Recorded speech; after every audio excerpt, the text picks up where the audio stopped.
इस्लामी नजरियाती council जो कि मुल्क का एक मुक्कर इदारा है और जिसकी सिफारिशात को एक मुल्क के अंदर एक बहुत ज्यादा अहमियत हासिल है, उसकी सिफारिशात कई मरतबा इंतहाई वैल्यूएबल होती हैं और कई मरतबा बतकादा बशरियत उनके मेंबरान से गलतियां और साहब भी होता है।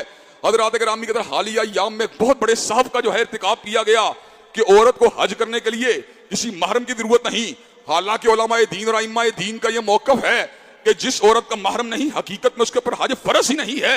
हज़रात गिरामी के अंदर ये किस तरह की बात है, इतने लंबे सफर के ऊपर औरत को बगैर महरम करवाना कर दिया जाए। हज़रात गिरामी के अंदर जो बात कुरान से साबित नहीं, अहादीस से तैयबा से साबित नहीं, उस मामले के अंदर इस्लामी नजरियाती कौंसिल की सिफारिशात हमारे लिए हुज्जत नहीं बन सकती।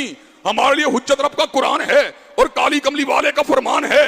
हम उन्हीं को अपने लिए हुज्जत और हकीकत मानेंगे और किसी बात को हम अपने लिए काबिल कबूल नहीं समझते। इस्लामी नजरियाती कौंसिल के मुक्कर मेंबरान से हमारी अपील होगी कि भाई सिफारिश के पर असर गौर करे